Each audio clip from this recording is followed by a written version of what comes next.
क्या आपने कभी ऐसा नोटिस किया है अपने बारे में हो सकता है या किसी और के बारे में भी ये हो सकता है कि जब भी आप कोई किसी चीज़ का आनंद लेना चाहते हो ज़िंदगी में या फिर कोई मनोरंजन वाली चीज़ें एंजॉय करना चाहते हो लाइफ में, तो एक तरह से गिल्ट फीलिंग होता है, एक बुरा लगता है कभी-कभी किसी लोगों को। और यहाँ पे मैं ऐसी छोटी चीज़ों के बारे में नहीं बात कर रहा हूँ, जहाँ पे मैंने एक आइसक्रीम का टब खा लिया और अब मुझे चिंता है कि मेरा वेट बढ़ेगा। और वो गिल्ट फीलिंग, मैं उसकी बात नहीं कर रहा हूँ। मैं यहाँ पे बात कर रहा हूँ कुछ एक बेसिक लाइफ की एन्जॉयमेंट जो होती है, जो हमें अपना मी टाइम होता है या फिर हमारा लीजर एक्टिविटी हो सकता है, जहाँ पे हमें ज़िंदगी एन्जॉय करनी है, हमारे काम में से फुर्सत निकाल के। वो ये भी हो सकता है कि मुझे मेरे लाइफ में सेक्सुअल प्लेज़र्स भी चाहिए। ये ज़रूरतें हो सकती है बेसिक लेवल की भी। कि एक बैलेंस लाने के लिए हमें एक लाइफ में थोड़ा-सा एन्जॉयमेंट और फन एलिमेंट भी लगता है। लेकिन अगर वो लाने पर भी अगर हमें बुरा लगता है या फिर एक तरह से मन में गिल्ट फीलिंग होती है या फिर कोई भी एक नेगेटिव फीलिंग आती है, तो मतलब ये इनर चाइल्ड इश्यू जो है जहाँ पे आपको ऐसे आनंद उठाने का एक गिल्ट फीलिंग आता है, वो आपके लिए एप्लीकेबल हो सकता है। और यही आज का हमारा टॉपिक है।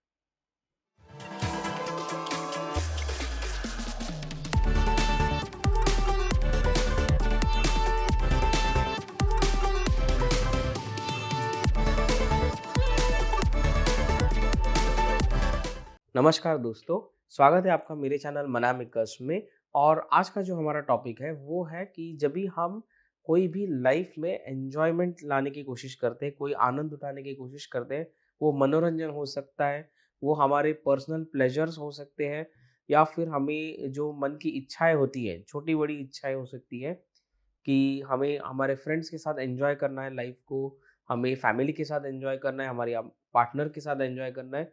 ऐसे अलग-अलग एन्जॉयमेंट्स, प्लेज़र्स और फन एलिमेंट जो होते हैं लाइफ में, वो हमें चाहिए होते हैं। और अगर आप ऐसी चीज़ें पाने के लिए अगर आप गिल्ट फीलिंग करते हो, कि मतलब आपको ऐसा लगता है कि अरे! ये मैं क्या कर रहा हूँ? कि ये मैं सही नहीं कर रहा हूँ। कहीं न कहीं ये गलत लगने लगता है, तो मतलब कि आप किसी तरह से ये इनर चाइल्ड इश्यू जो है, उसमें से गुज़र रहे हैं। मैं इसको और थोड़े कुछ एग्ज़ाम्पल्स के साथ एक्सप्लेन करना चाहूँगा। ये जो एग्ज़ाम्पल्स है ना, ये मैंने जो ऑब्ज़र्व किया है मेरे क्लाइंट्स में, मैं जिन लोगों को जानता हूँ अच्छे से, तो ऐसे काफ़ी सारे ऑब्ज़र्वेशंस के साथ मैंने कुछ एग्ज़ाम्पल शॉर्टलिस्ट किया आज के वीडियो के लिए। उसमें से पहला एग्ज़ाम्पल मैं बताऊँगा कि एक इंसान है, मतलब जो एक बड़ी कंपनी में काम करता है और वो मतलब पूरी तरह से काम में ही डेडिकेटेड रहता है, और जो कि अच्छी बात भी है। लेकिन प्रॉब्लम यहाँ पे ये होता है कि वो कोई कोई भी तरह की छुट्टी नहीं लेता, वो कभी ज़्यादा कोई चीज़ में एन्जॉय नहीं करता है, कभी फ्रेंड्स के साथ कहीं घूमने नहीं जाता है, फैमिली के साथ भी बहुत कम बार वो जाते हुए दिखाई देगा। तो मतलब क्या है, कभी-कभार कि वो एक्स्ट्रा आवर्स तक भी काम करता है, वीकेंड्स पे भी वर्क करता है। अभी उसको पूछेंगे तो एक्सटर्नल एक्सक्यूज़ ये रहता है कि मुझे अपने कुछ गोल्स हैं वो अचीव करने हैं, तो इसलिए मेरा पूरा फ़ोकस उसके ऊपर है, जो कि गलत नहीं है। लेकिन बेयर मिनिमम भी फन एलिमेंट ना रहना या फिर किसी भी तरह का मनोरंजन अपने लाइफ में नहीं रखना, ये भी उसी हिसाब से प्रॉब्लमेटिक चीज़ है, क्योंकि आप लाइफ को इम्बैलेंस कर रहे हो वहाँ पे। तो अगर वो थोड़ा बहुत भी एन्जॉय कर ले, थोड़ा बहुत भी अगर वो अपनी काम को छोड़ के किसी और चीज़ में, फैमिली फंक्शन या किसी चीज़ में ध्यान देने लगे, तो एक तरह से गिल्ट फीलिंग आने लगता है उनको। उन्हें ऐसा लगने लगता है कि वो कहीं कुछ गलत कर रहे हैं, ये टाइम वेस्ट हो रहा है उनका और एक बहुत अनप्रोडक्टिव काम कर रहे हैं, जो कि एक तरह से मेरे हिसाब से, मेरे ऑब्जर्वेशन के हिसाब से ये गलत भी है। दूसरा एग्ज़ाम्पल मैं एक किसी का देना चाहूँगा, वो है कि वो बिज़नेस पर्सन है और उनका बिज़नेस में टाइम स्पेंड करना होता है, वो सब सही बात है। लेकिन उनके केस में ऐसा था कि वो चाहे तो थोड़ा मतलब जल्दी निकल सकते थे कि उनका बिज़नेस चलते रहेगा, ऑफ़िस में काम लोग करते रहेंगे, तो उन्हें एक्चुअली वहाँ पे पर्सनली पूरा दिन बैठने की कोई ज़रूरत नहीं है। मतलब सुबह 10 बजे से रात के 9 बजे तक वहाँ पे वो नहीं बैठेंगे तो भी चलेगा। वो चाहे तो सुबह 10 बजे जाए, शाम को 5 बजे निकल के अपने लाइफ़ में कुछ और करे, तो भी चल सकता था, काम अपने आप होते रहता। बट बिना किसी ज़रूरत के वो वैसे ही वहाँ पे ऑफ़िस में बैठे रहते थे, कोई ना कोई काम ढूँढ लेते थे। मतलब काम है नहीं, फिर भी कुछ ना कुछ निकाल के बैठ जाते थे। और एक टाइम आने के बाद उनको ही खुद ये बहुत स्ट्रेसफुल होने लगा, कि उनको ऐसा लगना कि मेरी लाइफ़ बहुत स्ट्रेसफुल हो गई है। तो जब भी हमने उसके ऊपर डिस्कशन किया, तो हमने ये देखा कि वो ये ऐसा कुछ कर रहे हैं। तो मैंने जब उनके उनको पूछा कि क्यों ऐसा कर रहे हो? आप क्यों बैठते हो पूरा दिन ऑफ़िस में? तो उनका रीज़न ये था कि कहीं लोगों को ऐसा ना लगे कि मैं बॉस हूँ, लेकिन फिर भी मैं ही पूरा दिन ऑफ़िस में नहीं बैठा हूँ। अगर मैं ही ऑफ़िस में नहीं बैठूँगा तो लोग काम कैसे करेंगे? काम तो वो वैसे भी कर लेंगे ना, अगर उनको आपने टारगेट्स दिए हैं, तो वो और उनको रिपोर्टिंग करना होता है, तो वो अपना काम डेफ़िनिटली करेंगे। उन उनको अपने एम्प्लॉइज़ पे उतना तो भरोसा करना पड़ेगा कि हमेशा उनके सिर के ऊपर बैठे रहेंगे, तो वो अपनी लाइफ़ कभी एन्जॉय नहीं कर पाएँगे। उनका लाइफ़ हमेशा इम्बैलेंस ही रहेगा फिर। तो ये भी एक एग्ज़ाम्पल है कि जहाँ पे अननेसेसरीली वो अपने लाइफ़ को इम्बैलेंस कर रहे हैं, अपने आप को डिनाई कर रहे हैं वो सारे प्लेज़र्स या फिर हैप्पीनेस या फिर जॉय, फन एलिमेंट जो अपने फ्रेंड्स के साथ हो सकते थे, फैमिली, स्पाउस के साथ हो सकते थे, और वो उनको ले नहीं रहे अपनी ज़िंदगी में।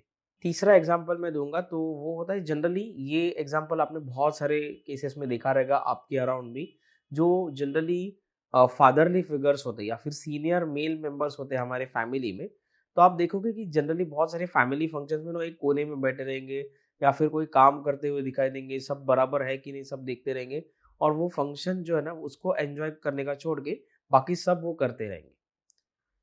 जो कि लोग हैं वहाँ पे देखने के लिए, सब चल रहा है कि नहीं, बाकी लोग को भी वो काम असाइन कर सकते, लेकिन फिर भी वो ही सब कुछ करना चाहेंगे। ये ऐसे बहुत सारे फैमिलीज़ में आप देखोगे कि वो पापा है या फिर वो दादा है, नाना है, कि जो हमेशा ऐसी चीज़ों में लगे हुए रहते हैं, कि सब अरेंजमेंट बराबर है कि नहीं, सब कुछ बराबर है, फिर भी देखने का रहेगा उनको। तो फैमिली के साथ एन्जॉय करने का छोड़ के वो हमेशा इन्हीं चीज़ों में लगे हुए रहेंगे। ये उनकी normal day to day life में भी रहेगा। तो घर पे गेस्ट आए, एक कोने में बैठे चुपचाप, कुछ ज़्यादा इन्वॉल्वमेंट नहीं रहेगा, सबको बराबर कंफर्टेबल फ़ील हो रहा है कि नहीं, बस उसके पीछे लगे हुए रहेंगे। तो ये फिगर्स आपने काफ़ी टाइम देखे रहेंगे कि उनको एक ऐसा रहता है, एक सेंस ऑफ रिस्पॉन्सिबिलिटी रहता है, मतलब एक्सेसिव रहता है वो, कि ये मेरी ज़िम्मेदारी है कि सब ठीक-ठाक होगा होगा या नहीं। आप देखो, ध्यान दो, लेकिन उसका मतलब ये नहीं कि आप बिल्कुल भी एन्जॉय ना करो, कि आप पूरा दिन, पूरा टाइम उसमें ही फ़ोकस रहो। आप बीच-बीच में ध्यान दो सब ठीक-ठाक चल रहा है कि नहीं, बस हो गया, और किसी किसी को रिस्पॉन्सिबिलिटी दे दो कि भाई ये काम तुम देखना, ये काम तुम वो देखना, और तुम बस बीच में ध्यान दो। लेकिन तुम अपनी भी तो लाइफ़ एन्जॉय करो, वो छोड़ के वो इन्हीं चीज़ों में लगे हुए रहिए। वैसे ही चौथा एग्ज़ाम्पल मैं दूँगा वो है हाउसवाइफ़्स का।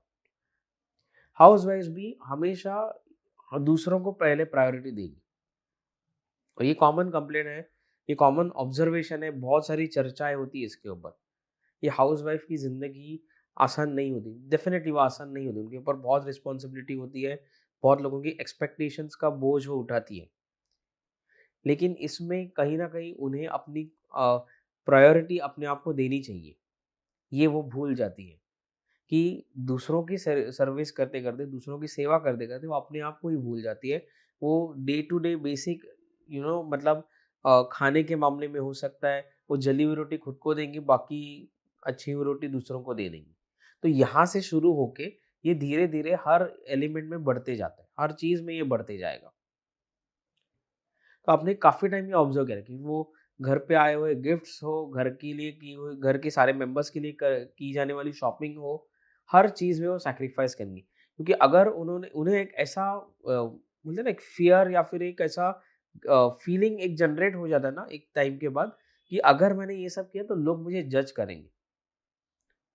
और ये काफ़ी लोगों के साथ होता है, काफ़ी हाउसवाइफ्स के साथ ये होता है कि उनके मन में इच्छा होती है, लेकिन अगर वो लाइफ़ को एन्जॉय करने की कोशिश करें, थोड़ा-सा भी, तो उन्हें गिल्टी फीलिंग होता है कि अरे लोग क्या कहेंगे? ये फैमिली का छोड़ के पहले खुद का ही देख रही है। क्यों ना देखे? क्यों ना वो भी इंसान है, उन्हें भी तो इच्छाएँ होंगी, क्यों ना कभी-कभार वो अपनी इच्छा पूरी करे। और वैसे तो कोई जज नहीं करता है, कोई उतना ध्यान भी नहीं देता है। हर कोई अपनी-अपनी लाइफ़ में बिज़ी होता है। बट फिर भी मन में बैठ गया है कि लोग हमें जज करेंगे। तो उसी हिसाब से हर एक इंसान को एक हक होता है कि थोड़ी बहुत तो लाइफ में एंजॉयमेंट ले, थोड़े बहुत अपनी खुशी के लिए कुछ चीज़ें करे, और वो पर्सनल लेवल पे भी हो सकता है, वो सोशल लेवल पे भी हो सकता है, वो उनके सेक्सुअल प्लेजर्स भी हो सकते हैं। हर कोई डिज़र्व करता है और उसमें कोई भी उसमें शर्म वाली बात नहीं होनी चाहिए, उसमें कोई भी ऐसे नेगेटिव फीलिंग नहीं आनी चाहिए कि अरे हम ये क्या कर रहे हैं। हेल्दी बाउंड्रीज में अगर आप कर रहे हो सब कुछ, तो वो जायज़ ही है। अभी सवाल ये है कि ये सब होता क्यों है? कि क्यों ऐसे लोगों को नेगेटिव फीलिंग आती है? क्यों ऐसे लोग गिल्टी फीलिंग करते हैं? तो उसके पीछे कुछ साइकोलॉजिकल स्टडीज़ भी हुई है जिसके बेसिस पे कुछ फैक्टर्स हैं, कुछ पॉइंट्स हैं जो रीज़न्स बताए जा सकते हैं कि इनकी वजह से भी ये सब होता है लोगों को। मतलब ये इनर चाइल्ड इश्यू तो है ही, बट इसके पीछे का रीज़न्स क्या हो सकता है? तो सबसे पहला वो एक होता है कि एक इनर चाइल्ड इश्यू जो हम पहले भी डिस्कस कर चुके हैं, वो है परफेक्शनिज़्म। कि जहाँ पे लोग परफेक्शनिस्ट एटीट्यूड लेके आते हैं और वो एक हद से ज़्यादा हो जाता है और वो उस परफेक्शन के पीछे भागते-भागते वो सेल्फ क्रिटिसाइजिंग ज़्यादा हो जाते हैं। मतलब वो खुद को ही ज़्यादा क्रिटिसाइज़ करना शुरू कर देते हैं। और जनरली क्या होता है ना, ये जो लोग होते हैं ना, उनका सेल्फ एस्टीम बहुत लो होता है। मतलब उनका जो स्वाभिमान होता है ना, वो बहुत कम हो जाता है। लाइफ में जो भी एक्सपीरियंसेस आए रहेंगे, तो उसके पीछे वो परफेक्शनिज़्म के लिए दौड़ते रहते हैं हमेशा।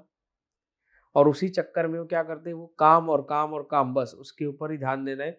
कुछ भी उसमें गलत नहीं होना चाहिए, ऊपर नहीं, भले ही मैं अपनी लाइफ में जो फन एलिमेंट है, प्लेजर्स है, एन्जॉयमेंट है, वो सैक्रिफाइस कर दूँ, लेकिन मेरा काम ठीक से होना चाहिए, क्योंकि वो परफेक्शन लाने की कोशिश कर रहे हैं। और वो एक चक्रव्यूह है, वो परफेक्शन कभी उनके हिसाब से आता ही नहीं है, वो बस उसके पीछे भागते रहते हैं। दूसरा होता है कल्चरल या सोशल नॉर्म्स।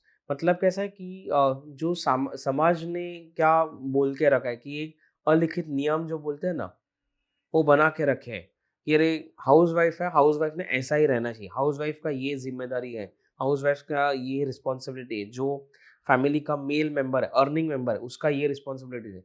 बराबर है, रिस्पॉन्सिबिलिटीज है, तो उसका मतलब ये नहीं कि वो लाइफ ही ना एंजॉय करे। तो जनरली क्या होता है ना कि लोग इन सोशल प्रेशर्स में आ जाते हैं। वो एक मेंटली एक प्रेशर ले लेते हैं कि अरे लोग क्या कहेंगे। तो ये जो रूल्स है, ये जो नॉर्म्स है, एक्चुअली वैसे तो किसी ने बनाए नहीं, अपने आप बन गए लोगों के मन के जो भी रहेंगे। ठीक है, एक्सपेक्टेशंस होना एक बात है, लेकिन अपनी एक खुद की एक स्पेस होना भी उतनी इम्पोर्टेंट चीज़ है। तो अगर हम उसके लिए अगर फर्म एक स्टैंस लेते हैं, तो उसमें कोई गलती नहीं है, उसमें कोई बुरी बात नहीं है। और एक रीज़न ये होता है कि जो कुछ-कुछ लोगों को होता है, जो होता है इंटरनलाइज़्ड ऑपरेशन। मतलब क्या होता है कि यहाँ पे समाज ने उनके ऊपर ये नियम थोपे हुए हैं कि नहीं, तुमने यही करना चाहिए, तुम्हारे लिए यही जायज़ है, बाकी उसके बाहर तुम सोच भी नहीं सकते। ऐसे अलिखित नियम अननेसेसरीली उनके ऊपर थोपे गए हैं।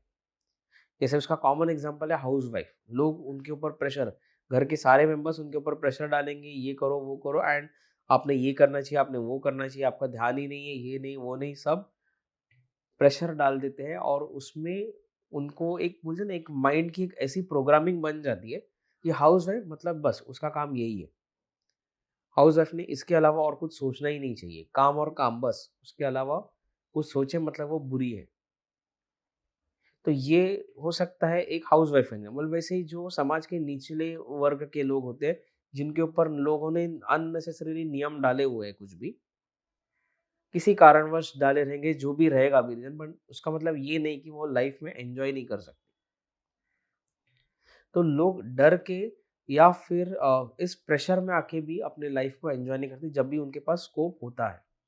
अनदर रीज़न हो सकता है कि एक तरह से लिमिटिंग बिलीफ हो सकता है।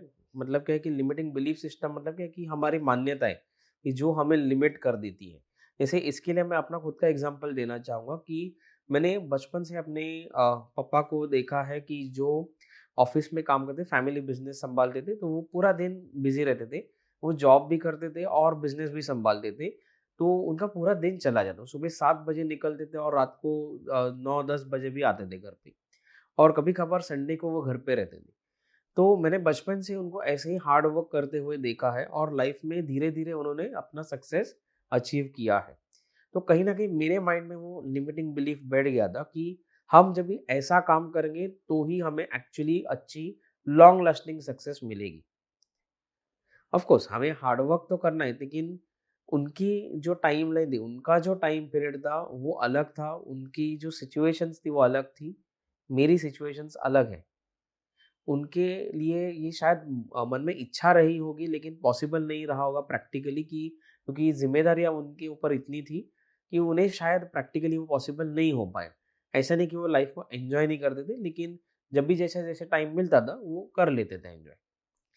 अब ये मेरी लिमिटिंग बिलीफ थी कि वो ऑफ़िस में बैठ के पूरा दिन काम करते रहेंगे, बिज़ी रहेंगे, जो भी रहेगा। तो जब मैंने बिज़नेस में आने का डिसाइड किया तो उसके बाद सिचुएशंस तो अलग थी। तभी तो बिज़नेस काफ़ी अच्छी तरह से सेट हो चुका था।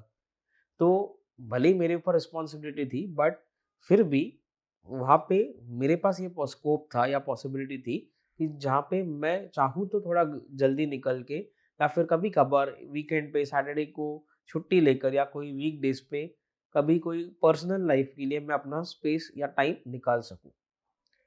ये मेरे लिए पॉसिबल हो सकता था, लेकिन फिर भी मेरे माइंड में वो बिलीफ सिस्टम बैठ गया था कि नहीं, ऐसा ही करना चाहिए। तो काफ़ी टाइम ऐसा होता था कि मैं ऑफिस में जाके बैठता था और इवनिंग के बाद मेरे पास कुछ काम नहीं रहता, लेकिन मैं फिर भी बैठा रहता था कि ऐसा ना लगे कि मैं अपना टाइम वेस्ट कर रहा हूँ कहीं पे, या फिर मैं प्रोडक्टिवली अपना टाइम यूज़ नहीं कर रहा हूँ, या फिर यही टाइम में अगर मैं कुछ काम करूँ तो कुछ और ज़्यादा सक्सेस अचीव करूँ। तो वैसे भी वहाँ पे बैठ के तो कुछ और ज़्यादा अचीव नहीं होता था, बट फिर भी कम से कम मैं अपने लाइफ तो एन्जॉय कर लेता। तो ये मैंने भी जब भी अपने इनर चाइल्ड इश्यूज़ के ऊपर काम करना शुरू किया, तो मैंने भी इस चीज़ को धीरे-धीरे रियलाइज़ किया और इसके ऊपर मैंने काम किया। तो अभी भी मैं बिज़ी रहता हूँ, लेकिन मैं जब भी टाइम हो, तभी मैं अपने लिए टाइम निकाल लेता हूँ। अगर मुझे ज़रूरत लगे तो मैं अपने काम में से स्पेस निकाल के एडजस्टमेंट करके अपने लिए टाइम निकाल लेता हूँ। तो ऐसा नहीं कि अभी मैं पूरा सिर्फ़ काम और काम, लाइफ़ एन्जॉय नहीं करता, ऐसा नहीं। अभी मैंने एक बैलेंस लेके आया हूँ। जनरली ऐसे बिज़नेस फैमिलीज़ में या फिर ऐसी फैमिलीज़ में जहाँ पे बच्चे अपने पिता का या पेरेंट्स का काम आगे फॉरवर्ड करते हैं, मतलब कैरी फॉरवर्ड करते हैं, तो उनमें एक ये डर लगा रहता है कि लोग ये सोच सकते हैं कि अरे ये तो बड़े बाप की बिगड़ी हुई औलाद है, या फिर इसको तो ऐसे ही हाथ में मिल गया है बिज़नेस, या फिर जो भी काम है उसके तो मेहनत करने की वो जानकारी ही नहीं है। तो ऐसा प्रेशर उनके ऊपर आता है कि कहीं ये एक वो बोलते हैं ना नेपोटिज़्म वाले बच्चे हैं ये। तो वैसा एक प्रेशर आ जाता है उनके ऊपर और उसके चक्कर में भी लोग ऐसे फँस जाते हैं। ये मैंने अपने बारे में तो डेफ़िनेटली देखा है, लेकिन और भी कुछ लोगों के बारे में मैंने ये देखा है होते हुए। फिर वो नेसेसरी नहीं है कि वो अ, बिज़नेस ही हो, लेकिन वो साइड बाय साइड कुछ फैमिली का काम रहेगा, फार्मिंग रहेगा, कुछ और एक्टिविटी रहेगा जो फैमिली का एक साइड एक्टिविटी रहता है, लेकिन उसको वो सँभाल लेते हैं आगे। दूसरा एक रीज़न कुछ लोगों के केस में होता है, वो होता है सर्वाइवर्स गिल्ट। सर्वाइवर गिल्ट मतलब क्या होता है कि जो अगर किसी लाइफ में ट्रॉमेटिक इवेंट से गए, जैसे वॉर हो सकता है, नेचुरल कैलामिटी हो सकती है, पैंडेमिक्स में से गुजरे हैं और उसमें से बच के निकल गए हैं, मतलब ऑलमोस्ट खत्म होते होते बच के आ गए हैं अभी, तो वो लाइफ में काफ़ी सीरियस हो जाते हैं, तो उनको लाइफ में मतलब उनका फन एलिमेंट ही टोटली निकल जाता है। तो उनको ऐसा लगता है कि अरे हम तो बच गए, अब हमारे जैसे और भी कुछ लोग थे जो नहीं बच पाए, तो हम कैसे एन्जॉय करें? तो उनको वो बुरा लगता है कि अरे वो तो चले गए, वो तो बच नहीं पाए, हम बच गए तो हम एन्जॉय कर रहे हैं, ऐसा अच्छा नहीं लगता है। देखो इसमें ठीक है, आप वो शौक मनाना एक बात होती है, लेकिन आप अपनी लाइफ एन्जॉय ना करो, आप मूव ऑन ना हो, ये दूसरी बात है। आपको अपनी लाइफ जीनी चाहिए, आपको आगे बढ़ना चाहिए, तो वो उस गिल्ट में से आपको बाहर निकलना पड़ता है। तो इसी को आगे अगर एक एक्सटेंशन दे दें, तो कुछ लोगों के साथ ट्रॉमेटिक इवेंट्स होते हैं, जैसे फिजिकल सेक्सुअल अब्यूज हो सकता है, या फिर फाइनेंशियल ट्रॉमा हो सकता है, मतलब फाइनेंशियल सेटबैक आ गया। जैसे 2020 में काफ़ी लोगों के साथ हुआ कि सडनली इनकम ड्रॉप हो गया, तो वो एक डर बैठ गया कि अरे अभी पैसे है हमारे पास, लेकिन बचा के रखते, क्या पता वापस वैसा कुछ हो गया, तो उससे अच्छा हम लोग बचा के रखते हैं। तो मतलब पैसा है, एंजॉय कर सकते हैं, फिर भी वो लोग अपने आप को रिस्ट्रिक्ट करते हैं। अभी आप इसको ओवरकम कैसे कर सकते हो? तो जैसे मान लीजिए अगर आपको ऐसा कोई ख़्याल आए मन में, किसी गिल्ट फीलिंग, तो पहले उसको एड्रेस करो। मतलब अपने आप को सवाल पूछो कि ओके ठीक है, मैंने अगर ये चीज़ की तो क्या उसमें गलत हो सकता है? क्या बुरा है उसमें? आप क्वेश्चन करो उस ख़्याल को, उस थॉट को आप चैलेंज करो, क्वेश्चन करो, उसका जवाब ढूँढो, उसको रैशनलाइज़ करो। तो ये आप अपने माइंड लेवल उसके ऊपर सोचो थोड़ी देर बैठ के, मतलब शांति से बैठो और सोचो कि अगर मैंने ये किया तो क्या बिगड़ेगा, क्या खराब हो सकता है और क्या अच्छा हो सकता है लाइफ में। तो दोनों के एडवांटेजेस ड्रॉबैक्स दोनों चेक करो और फिर आगे बढ़ो। हो सकता है आपका लिमिटिंग बिलीफ्स वहीं पे खत्म हो जाए, आपको कुछ ज़्यादा करने की ज़रूरत नहीं पड़ेगी। दूसरा आप कर सकते हो सेल्फ कंपैशन, मतलब थोड़ा अपने आप को समझो, अपने आप को हमदर्दी दिखाओ। हमारी जो नेचुरल नीड्स होती है उनको आइडेंटिफाई करो, उनको एक्नॉलेज करो। आप जब ये एक्नॉलेज करोगे और एक्सेप्ट करोगे, उसके बाद ही आप उसके ऊपर कुछ काम कर पाओगे। आप एक हेल्दी बाउंड्रीज रखो, ऐसा नहीं कि आपको बस सेल्फ कंपैशन या सेल्फ लव के चक्कर में कुछ भी करना है। आप एक हेल्दी बाउंड्रीज रखो, उसमें एक डिसिप्लिन लाओ, लेकिन ऐसा नहीं कि बिल्कुल भी नहीं करना ये चीज़ें। आप और एक मेथड यूज़ कर सकते हो, वो है सेल्फ फॉरगिवनेस। अभी यहाँ पे क्या होता है कि बहुत सारे लोग हैं ना अपने आप को पनिश कर दें। जब एक गिल्ट फीलिंग आती है तो बहुत सारे लोगों को ये रहता है कि वो लाइफ के मज़े नहीं उठाते और वो अपने आप को एक तरह से पनिश कर रहे हैं। तो आप जब भी खुद को पनिश कर रहे हो, मतलब आपको खुद को ऐसा लगता है कि आप खुद गुनहगार हो, तो खुद को फॉरगिव करना बहुत इम्पोर्टेंट है। तो यहाँ पे सेल्फ फॉरगिवनेस आप कर सकते हो। एक सिंपल मेथड है, आप ये अफर्मेशन कर सकते हो, I forgive myself for restricting myself from basic fun joy in my life. मतलब ये जिंदगी के आनंद उठाने से मैं अपने आप को रोक रहा हूँ या फिर अभी तक रोका हुआ है, तो उसके लिए मैं अपने आप को माफ करता हूँ या करती हूँ, जो भी है। तो ये आप दिन दिन में कुछ बार ऐसा उसको अफर्म करते रहिए और देखिए धीरे धीरे ये फीलिंग्स आपकी निकलती जाएगी। दूसरा एक रास्ता है, वो है एनर्जी हीलिंग का। जैसे इनर चाइल्ड हीलिंग होता है या फिर कोई और हीलिंग मोडालिटीज होती है, जो मेरी पर्सनल फेवरेट होती है एनर्जी हीलिंग। क्योंकि इसमें से आप बहुत सारे डिटेल लेवल पे जा सकते हो। आप सबकॉन्शियस माइंड के ऊपर आपकी जो इमोशंस होती है, नेगेटिव इमोशंस, लिमिटिंग बिलीफ्स, सब कुछ ट्रॉमा या फिर फियर्स, एंग्जाइटीज, इन सबको निकाल सकते हो। तो जो भी इन चीज़ों के बारे में आपको एक डर होता है या फिर जो गिल्ट होता है, नेगेटिव इमोशंस किसी भी तरह से हो सकती है, अब उन सब के ऊपर आप हीलिंग से काम कर सकते हो। तो बाकी जो मैंने पहले जो मेथड्स बताए वो तो है ही, बट उनके ऊपर जब भी आप ये एक हीलिंग मेथड आप यूज़ करते हो ना, तो मतलब जो भी हीलिंग मोडालिटी आप जानते हो या आप किसी से करवा सकते हो, जो भी आपको सही लगे, तो उससे आपको फास्ट रिजल्ट्स दिखने शुरू होंगे। लास्टली आप किसी से हेल्प भी ले सकते हो। अगर आपको नहीं पॉसिबल हो रहा है खुद से करने को, तो डेफिनेटली आप किसी से बात करो। फ्रेंड हो सकता है, फैमिली हो सकता है, कोई एक्सपर्ट हो सकता है। आप लोगों से बात करो और उनकी मदद लो। क्योंकि क्या होता है, कभी कभार कोई एक तीसरा पर्सपेक्टिव हमें मिलता है, एक थर्ड पर्सन पर्सपेक्टिव जब हमें मिलता है, तो हमारे ध्यान में कुछ नई चीजें आती हैं कि जिनके ऊपर हमारा ध्यान पहले नहीं गया होगा। तो एंड में मैं यही कहना चाहूंगा कि इतना याद रखिए कि आपका खुद का गिल्ट ओवरकम करना बहुत ज़रूरी है। उसको पहले आइडेंटिफ़ाई करो, एक्सेप्ट करो और थोड़ा पेशेंस रखो। ये एक दिन में अचानक से होगा ऐसा नहीं होगा, थोड़ा टाइम लगेगा। आपको थोड़ा प्रैक्टिकली एक्शंस भी लेना पड़ेगा। मतलब कभी-कभार चलो छोटी-छोटी चीज़ों से शुरू करो और जाके थोड़े एन्जॉय करो लाइफ़ को। लेकिन हेल्दी बाउंड्रीज़ भी डिसाइड करो। एक हेल्दी बाउंड्रीज़ के अंदर आप ये डेफ़िनिटली करना शुरू करो। कुछ हद तक शायद आपको किसी की मदद लगे और बाकी उसके बाद आप अपनी जर्नी जो है वो चालू कर सकते हो। तो आज का ये टॉपिक आपको कैसा लगा, ये मुझे कमेंट में ज़रूर बताइएगा। और अगर आपको ये वीडियो पसंद आया हो तो ज़्यादा से ज़्यादा लोगों के साथ शेयर कीजिए, सब्सक्राइब कीजिए मेरे चैनल को अगर आप नए हो, और ज़रूर इस वीडियो को लाइक कीजिए। Thank you.